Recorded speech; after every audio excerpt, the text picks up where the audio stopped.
O Egito era uma terra majestosa, banhada pelo brilho dourado do Nilo, mas também era um lugar de opressão e dor para os descendentes de Israel. Esquecidos por um faraó que não conhecia a história de José, os hebreus eram tratados como escravos, esmagados pelo peso de trabalhos forçados e pela crueldade dos capatazes. Mesmo sob o jugo da escravidão, eles se multiplicavam, como uma chama que o vento não conseguia apagar. Temendo que o povo hebreu se tornasse poderoso demais, o faraó cruel decretou uma ordem brutal. Todo menino hebreu nascido deveria ser lançado ao rio para morrer. Foi nesse cenário de sombras e desespero que nasceu Moisés, uma criança destinada a mudar o curso da história. Sua mãe, Joquebede, sentiu que havia algo especial naquele menino.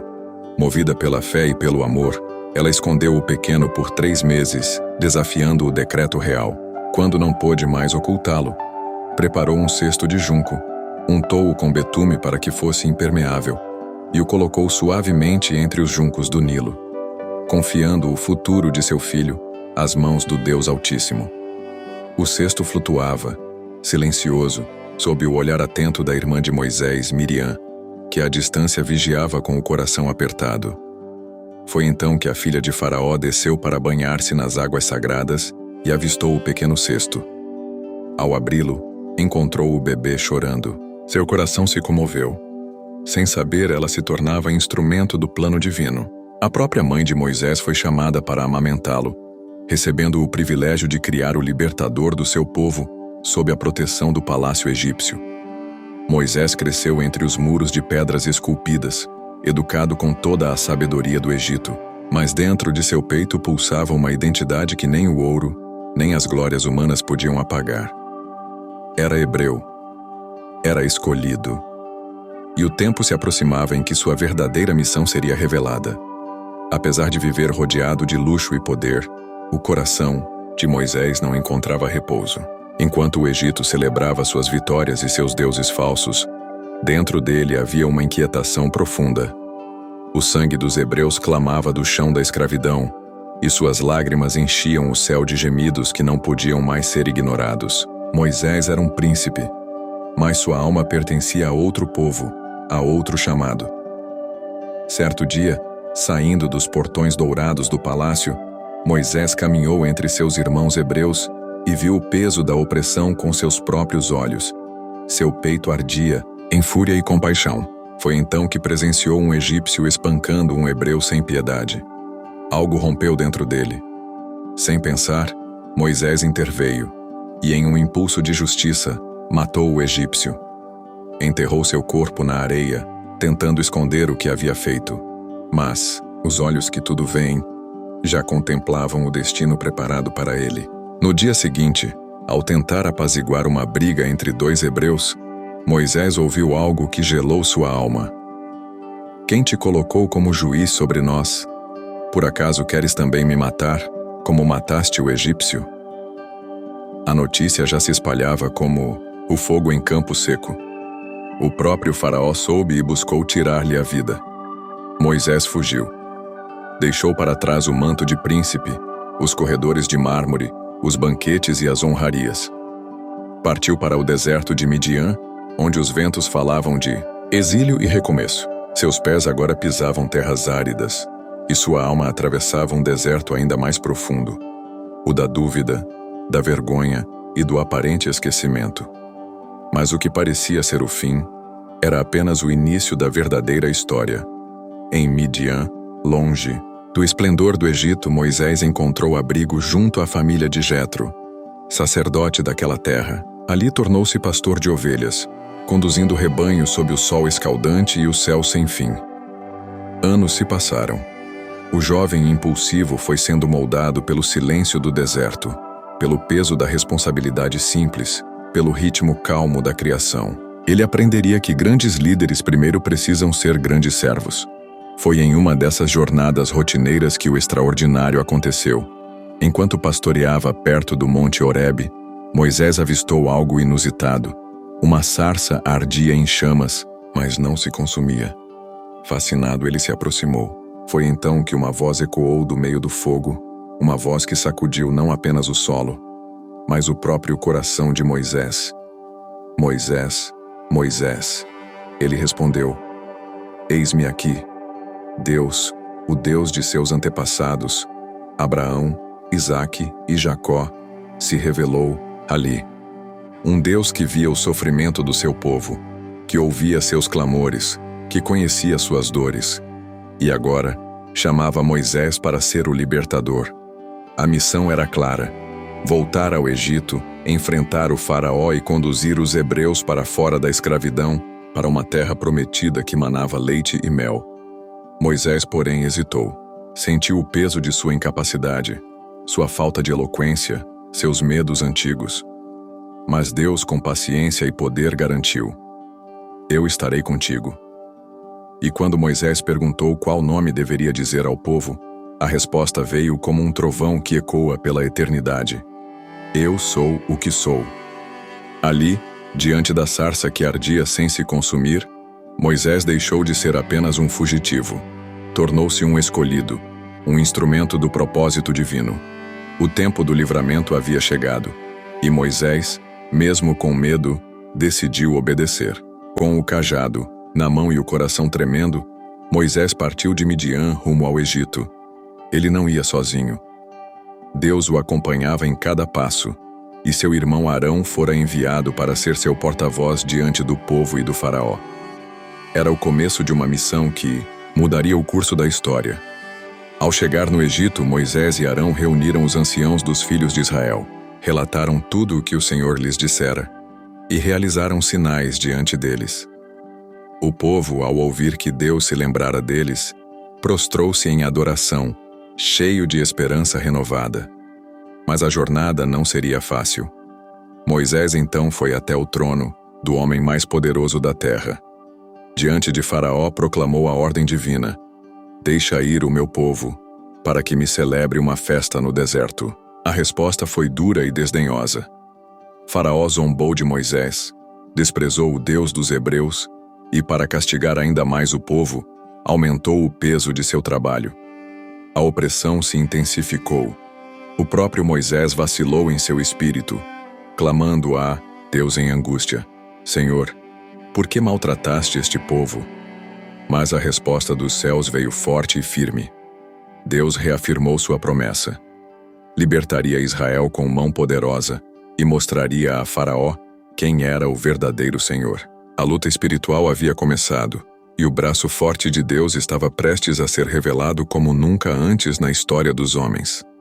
Com coragem renovada, Moisés e Arão voltaram à presença de Faraó, prontos para demonstrar o poder de Deus. Arão lançou seu cajado diante do rei, e ele se transformou em serpente. Ainda assim, o coração de Faraó se endureceu. Os magos egípcios imitaram o sinal, mas a serpente de Arão devorou as serpentes deles, provando a superioridade do Deus de Israel. Então vieram as pragas. Uma a uma, Deus golpeou o Egito com sinais terríveis. As águas do Nilo se transformaram em sangue. Rãs invadiram o reino, piolhos cobriram homens e animais. Enxames de moscas devastaram as cidades. Pestes dizimaram os rebanhos. Úlceras feriram corpos. Saraivas destruíram campos. Gafanhotos consumiram o que restava. E uma escuridão densa cobriu a terra por 3 dias. Cada praga era um golpe direto contra os falsos deuses egípcios. Uma demonstração inequívoca de que não havia outro Deus além do Senhor. Mas o coração de Faraó, endurecido pela arrogância e pelo orgulho, recusava-se a ceder. Moisés, obediente até o fim, seguia proclamando: Assim diz o Senhor, deixa ir o meu povo. O Egito gemia sob o peso dos juízos divinos, mas a libertação ainda não havia chegado. Algo maior, mais solene e definitivo estava para acontecer. Um ato que faria o nome do Senhor ser temido entre todas as nações. O tempo da redenção se aproximava rapidamente, e nada seria capaz de deter o propósito de Deus. Deus anunciou a Moisés o último e mais terrível golpe contra o Egito: a morte de todos os primogênitos. Mas antes da calamidade, o Senhor estabeleceu a celebração da Páscoa. Cada família de Israel deveria sacrificar um cordeiro sem defeito, assá-lo e comer com pães sem fermento e ervas amargas. O sangue do cordeiro deveria ser aspergido nos umbrais das portas como sinal de proteção. Naquela noite memorável, enquanto os hebreus seguiam as orientações de Deus, o anjo da morte percorreu as terras do Egito. Em cada casa egípcia houve pranto, pois desde o primogênito do faraó até o do prisioneiro todos foram atingidos. Mas onde o sangue estava nos batentes, o destruidor passou por cima e não entrou para ferir. Foi uma noite de dor para o Egito, mas de libertação para Israel. O faraó, enfim quebrantado, chamou Moisés e Arão em plena noite e disse: Levantai-vos, saí do meio do meu povo. Servi ao Senhor como tendes dito. O povo hebreu, depois de 400 anos de servidão, saiu do Egito com mão forte, carregando ouro, prata e roupas dadas pelos próprios egípcios. Assim começou a grande caminhada rumo à terra prometida, guiados pela mão poderosa de Deus. Deus não apenas tirou Israel do Egito, Ele mesmo os guiava.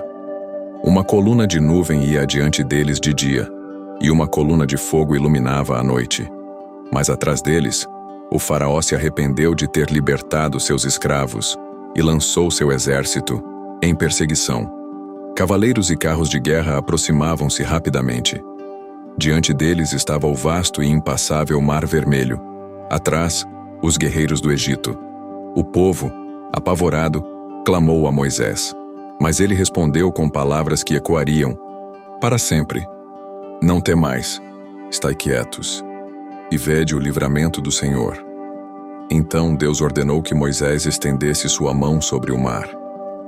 Durante toda a noite, o Senhor fez soprar um forte vento oriental, dividindo as águas e abrindo um caminho seco no meio do mar. Os israelitas atravessaram entre paredes de água à esquerda e à direita, um milagre sem precedentes. Quando os egípcios tentaram seguir pelo mesmo caminho, Deus confundiu suas tropas, que se atolaram e ficaram presas. Ao comando de Deus, Moisés estendeu novamente a mão, e as águas retornaram cobrindo todo o exército de Faraó.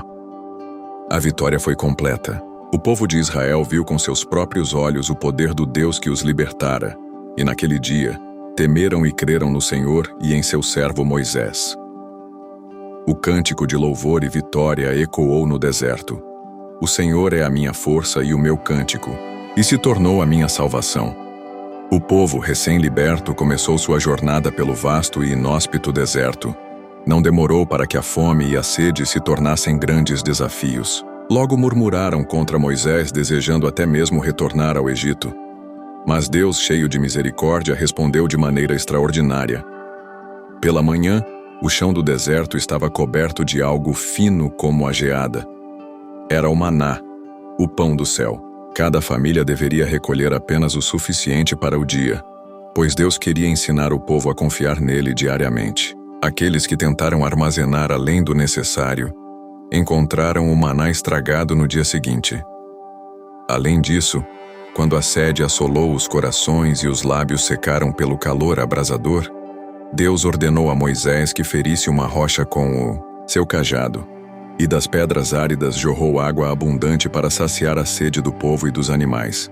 Esses milagres no deserto eram mais do que sustento físico. Eram sinais de que Deus estava presente, guiando, sustentando e moldando o caráter de seu povo escolhido, mesmo quando eles ainda não compreendiam a grandeza do propósito que os aguardava. 3 meses após a saída do Egito, Israel chegou aos pés do Monte Sinai. Ali, Deus revelou a Moisés que desejava fazer uma aliança sagrada com o povo. Eles seriam um reino de sacerdotes, uma nação santa separada para refletir a glória do Senhor entre as nações. O monte tremia sob uma espessa nuvem, trovões e relâmpagos cortavam os céus, e um som de trombeta soava cada vez mais forte. O povo, tomado de reverente temor, permaneceu à distância, enquanto Moisés subia sozinho para encontrar-se com Deus. No cume da montanha, o Senhor entregou a Moisés os 10 mandamentos leis divinas que estabeleciam o padrão de vida para seu povo. Não eram apenas regras, eram princípios de relacionamento, amor e santidade. Eu sou o Senhor teu Deus, que te tirei da terra do Egito, da casa da servidão. Com essas palavras, Deus estabeleceu quem ele era para Israel. Não apenas um libertador, mas um pai, um guia, o fundamento de sua identidade.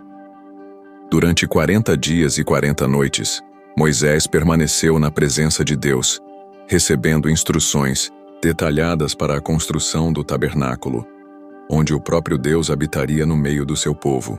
Era o início de algo maior, um relacionamento íntimo e eterno entre Deus e a nação de Israel. Enquanto Moisés permanecia no monte, o povo, impaciente com a demora, entregou-se à ansiedade. Convocaram Arão e exigiram: faça para nós deuses que nos conduzam. Arão, cedendo à pressão, recolheu ouro do povo e moldou um bezerro de metal. Diante daquela imagem, Israel se prostrou em adoração, dizendo: estes são os deuses que nos tiraram do Egito. A cena no acampamento era de festa e degradação espiritual. Mas no alto do Sinai, Deus revelou a Moisés a traição de seu povo. A ira do Senhor se acendeu, e ele considerou destruí-los. No entanto, Moisés, com coragem e amor pelo povo, intercedeu, suplicando por misericórdia. Descendo do monte com as tábuas da aliança nas mãos, Moisés viu com seus próprios olhos a corrupção do povo. Em um ato de fúria santa, lançou as tábuas ao chão, quebrando-as. Quebrou também o bezerro de ouro, moeu-o até virar pó e obrigou o povo a beber da água contaminada com o pó da sua idolatria. Era um momento de juízo, mas também de redefinição. Moisés voltou a interceder por Israel, disposto até mesmo a ser riscado do livro da vida, se fosse necessário para salvar aquele povo. Ali, no meio do deserto, ficava claro: Deus é misericordioso, mas também é santo. A aliança não seria baseada em conveniências humanas, mas no arrependimento e na graça divina. Apesar da grave queda do povo, Deus chamou novamente Moisés para subir ao monte Sinai. Desta vez o Senhor ordenou que Moisés lavrasse 2 novas tábuas de pedra, símbolo de uma renovação da aliança. Moisés subiu jejuando 40 dias e 40 noites, e ali, diante da glória do Senhor, recebeu mais uma vez as leis que regeriam a vida de Israel. Deus se revelou não apenas como justo, mas também como compassivo e cheio de amor. Disse ele: Senhor, Senhor Deus compassivo, clemente, longânimo e grande em misericórdia e fidelidade. Ao descer do monte, o rosto de Moisés brilhava com a luz da glória de Deus, tão intensamente que o povo não conseguia olhar para ele diretamente. Moisés passou a usar um véu sobre o rosto, retirando-o apenas ao entrar na presença do Senhor.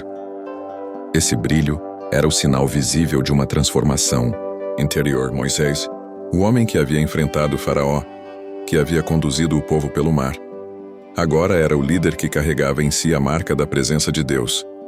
Israel prosseguiria sua jornada, guiado não apenas por um líder humano, mas por um homem que havia estado face a face com o Todo-Poderoso. O deserto deixava de ser apenas um caminho de areia e pedras, tornava-se um santuário onde a glória de Deus se manifestava através de seus servos. Após a renovação da aliança, Deus ordenou a construção de um tabernáculo, um santuário móvel onde sua presença habitaria entre o povo. Cada detalhe era carregado de significado: o ouro, a prata, os tecidos finos, o incenso puro, tudo deveria refletir a santidade e a glória do Senhor. O povo, tocado pela experiência no Sinai, ofertou generosamente. Cada homem e mulher trouxe suas melhores posses: joias, peles preciosas, madeiras nobres. Artífices habilidosos como Bezalel e Aholiabe foram cheios do Espírito de Deus para projetar e construir cada peça, cada utensílio, cada cortina do tabernáculo. O centro de tudo era a Arca da Aliança, onde os querubins de ouro se curvavam, cobrindo o propiciatório, o trono da misericórdia. Era ali que Deus se encontraria com Moisés. Era ali que a glória invisível se manifestaria. Quando a obra foi concluída, a nuvem da presença do Senhor encheu o tabernáculo. De dia, era uma coluna de nuvem. De noite, uma coluna de fogo. Israel tinha agora não apenas leis e promessas, mas a companhia constante do próprio Deus no meio do acampamento. Moisés, o líder escolhido, havia obedecido em tudo. Israel, o povo libertado, agora tinha um lar sagrado no deserto. Um sinal de que a jornada não era apenas geográfica, mas também espiritual. O tabernáculo era a certeza viva de que Deus não os abandonaria. Com o tabernáculo erguido e a presença de Deus visível, era hora de preparar Israel para avançar. Sob a direção divina, Moisés organizou as tribos ao redor do santuário, cada uma com sua posição específica. A tribo de Levi foi separada para o serviço sacerdotal, incumbida de cuidar das coisas sagradas. Os levitas eram os guardiões do tabernáculo. Arão e seus filhos foram consagrados como sacerdotes para ministrar diante do Senhor. Era uma estrutura de ordem e reverência, refletindo o caráter de um Deus santo que habitava no meio de seu povo. Cada campainha no manto do sumo sacerdote, cada sacrifício, cada ritual de purificação, apontava para a necessidade de santidade. Israel deveria ser uma nação diferente, um povo que carregava em si a luz do Deus vivo para as demais nações. Moisés ensinou o povo a seguir a nuvem. Quando a nuvem se movia, Israel marchava. Quando ela parava, o povo acampava. Não era mais o instinto humano que guiava a jornada, mas a liderança visível do Deus que caminhava com eles. A jornada pelo deserto seria longa e cheia de desafios. Mas agora, Israel não estava mais perdido.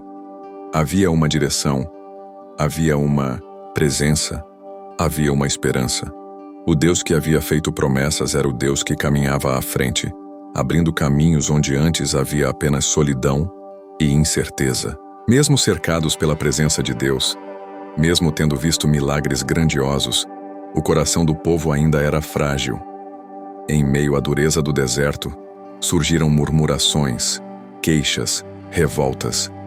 Eles clamavam por carne, ansiavam pelas cebolas do Egito, esquecendo-se das correntes que haviam deixado para trás. Quando chegaram à fronteira da terra prometida, Moisés enviou 12 espias para explorar Canaã. Eles voltaram carregando frutos gigantescos, prova da fertilidade da terra, mas junto com os frutos trouxeram medo. 10 dos espias espalharam um relatório de terror, dizendo que os inimigos eram fortes demais, que seria impossível vencer. O povo, tomado pelo medo, chorou e murmurou contra Moisés e contra Deus. Eles queriam voltar para o Egito, voltar à escravidão, por medo de lutar pela liberdade. Foi uma traição profunda à confiança depositada neles. Por essa incredulidade, Deus decretou que aquela geração morreria no deserto. Durante 40 anos, Israel peregrinaria, até que surgisse uma nova geração, forjada não pela escravidão, mas pela fé. Moisés, com o coração pesado, continuou a guiar o povo através dos vales áridos e das montanhas secas. Cada passo era um lembrete da importância da fé. Cada amanhecer no deserto era uma nova chance de confiar. Finalmente, depois de décadas, a nova geração estava pronta. Estavam às portas da terra prometida. Moisés, agora um homem de idade avançada, subiu ao alto do Monte Nebo, conforme o Senhor ordenara. Lá do alto, Deus lhe mostrou toda a terra, cada colina, cada vale, cada rio brilhando sob o sol. Era a terra que havia sido prometida a Abraão, a Isaque e a Jacó. Uma terra que manava leite e mel. Uma terra que seria o novo lar do povo de Deus. Moisés contemplou a terra com olhos cheios de lágrimas, lágrimas de realização e de despedida. Deus lhe permitiu vê-la, mas não entrar nela. Sua missão havia sido cumprida. Ele havia sido o libertador, o legislador, o intercessor. Ele havia conduzido Israel da escravidão para a liberdade, do caos para a ordem, da dúvida para a promessa. Ali, no Monte Nebo, Moisés descansou. Sua morte não foi em derrota, mas em vitória. O Senhor mesmo cuidou de seu sepultamento, e até hoje, ninguém sabe onde seu corpo foi colocado. Seu legado, porém, não desapareceu. A história de Moisés atravessou os séculos, ecoando como um testemunho vivo do que Deus pode fazer através de um homem disposto a obedecer, a crer, a permanecer fiel, mesmo quando a caminhada se torna longa e árdua. A jornada de Moisés não terminou em morte, mas em glória. A glória de um servo que ousou seguir a voz de Deus até o fim. E assim a promessa foi cumprida. O povo de Israel, nascido na dor da escravidão, caminharia agora na liberdade da promessa, levando consigo o fogo da fé, aceso por aquele que jamais desistiu. E naquele último instante, quando seus olhos se fecharam para este mundo, não houve lamento, não houve medo. Houve apenas a doce certeza de ter vivido para algo eterno. Enquanto o vento do deserto acariciava suas vestes, Moisés foi recebido pelo próprio Deus, não como um escravo liberto, mas como um filho amado, como um herói da fé que deixou pegadas profundas no chão da história e marcas eternas no coração dos homens. Porque um dia, todos os que caminham pela fé, todos os que ousam obedecer apesar das dúvidas, todos os que perseveram mesmo nas tempestades, também verão a terra prometida e serão acolhidos pelo mesmo Deus que guiou Moisés até o seu glorioso fim. Eco da vida de Moisés nos chama até hoje. Não desista, não tema, avance, porque a promessa de Deus sempre será maior que qualquer deserto,